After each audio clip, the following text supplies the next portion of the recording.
Hello, good people. How you doing this week? I am having a wonderful Monday. I'm recording this on a Monday, and I think it's so wonderful. I probably spent 8 hours talking to my husband this weekend, and I just love talking to him. So I'm just sharing that because, as I continue this series of the 5 failures that launched my business and my life into things that just blow my mind in terms of what's amazing, it made me think that, there are flavors to being tired. I work with women and they're like, Cledra, I just had the energy.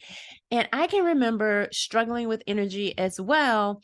And so there are three, what I call flavors of tired that I just want to highlight. You know what? You see this fan. Listen, y'all, I just finished my Peloton. I'm 52 years old. Sometimes I have no idea what temperature my body's going to choose. So I got the fan going. So anyway, hopefully that's not too distracting. So anyway, flavor number one of tired that rest will not help.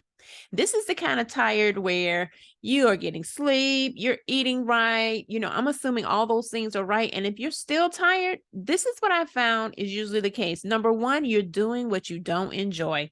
You are spending your days doing something and you wish you were actually doing something else. I can remember when I was still working as an engineer and I would work out in the morning and I would get to work and I would just be counting down to when they would have pretzel snacks. They used to have these warm, soft pretzels that they would make in the cafeteria where I worked in Chicago, and it was gray and cold. And, I just didn't like what I was doing. And so no matter how much I changed my lifestyle, this flavor, quote unquote, of tired was that I wasn't in alignment with what I enjoy. And so I want to ask you, are you enjoying your days? I always say to people, enjoy all 7 days of your life. I knew that it was time to leave engineering when I was counting down to Friday and counting down to vacations. And it was really my dad who was like, make sure you're not trying to get away from a life you don't enjoy. You need to spend your time working on building a life you actually love. Right. And so if you're not enjoying all 7 days of the week, then you want to look into that. And listen, I'm not talking about a state of bliss and that nothing ever goes wrong, but I mean, overall, that you really enjoy the way you're spending your life, and the second flavor of tired is living with someone you don't enjoy.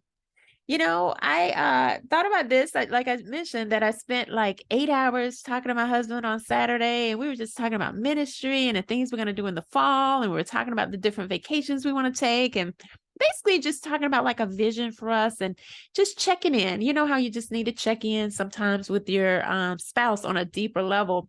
And it just made me so thankful because I remember when I didn't feel like that in my home. Now, listen, I am not advocating divorce. I fought really, really hard to stay married the first time, but I'm telling you, there is such a drastic difference in living in a situation that you're like, what the heck is going on up in here, versus loving the person you live with, the people you live with. So, sometimes it requires a hard decision. And again, I am not, please hear my heart, I am not advocating divorce. Sometimes that hard decision could be like, listen, we need to have some come to Jesus type conversations, because when the climate of your home is not peaceful, it's draining emotionally. So that's the second flavor of tired. The third flavor of tired is allowing yourself to talk about the same problem over and over and over again. I have a two and done rule, meaning I will only allow myself to talk about something twice, because by the third time, I need to be on the path of either praying to God to help me accept it, or inviting a coach, a therapist, a doctor, a pastor into helping me do the work to change it. But what I don't allow myself to do is to talk about things over and over again. And sometimes I'll hear clients like, I've been wrestling with this for a long time. Why? Why wrestle with something over and over and over again? Because either it's something you cannot control, and so then the solution is to do the spiritual work to accept it, or it's something you can control, and then it's doing the hard work of investing in a coach, doing the work, listening to something that will move your perspective to a different point, and all of the other spiritual practices businesses that we do. So those are the 3 flavors of tired that I just want to share with you, that you can feel like you are failing at life because you don't have the energy to do what you're called to do, when really there's some cleanup work to do up in your house. All right. Number 1, just as a review, it was doing what you don't enjoy, forcing yourself to go to a job because it's a good job and you are really not enjoying it. It is like draining your soul. Number 2 is not enjoying the people in your house, and you're not having the hard conversations to say, listen, this just doesn't work for me like this. And I'm not saying like going towards divorce. Lord, y'all, the bobby pin. Did y'all see that? A bobby pin just fell up out of my hair. Anyway.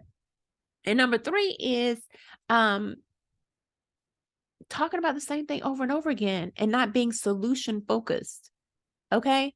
So those are the 3 things that, listen, I am not on some mountaintop pointing at you. These are things I know it because I've lived it, and I want to save you from it. So I'm doing this series because I wanted to encourage you to take the next step. Next level life and business is all about taking the next step, because the next level includes just the next step.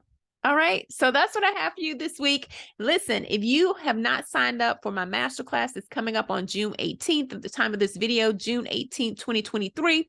It's going to be at 8 p.m. If you know that you have an incredible story that could impact the lives of so many, and you know that God is calling you to package that story in a way that you can move to the marketplace, then you want to be in this masterclass, because I'm going to be sharing how I did that over 14 years ago. This isn't about making millions. If God has called you to the marketplace to make millions, great. But this is a focus more on the packaging of the brand so that you can have impact. I'm driven more by impact than I am income. We need income. We need both, and even my tagline is help women make more money and have a better life. But it's really the motive behind that is because when we earn more, we give more. When my home is taken care of, I can help other homes. It's so that we are so full, we can pour out even more. So the motive matters to me. Okay. So anyway, I'm going to put somewhere around this video where you can register for that masterclass. If you have a story and you're just sitting on it, that's another reason I should add like a 4th one as a bonus. Like, you're sitting on a gift that God has given you and you are not putting it out in the marketplace. That is also incredibly exhausting because you're not being obedient. All right. So that's what I have for you. We just kept it real in this video with the fan going, the bobby pins falling out and all that. So that's just what we do. All right. That's what I have for you this week. Be good to you. I'll see you next time. Okay. God bless. Bye.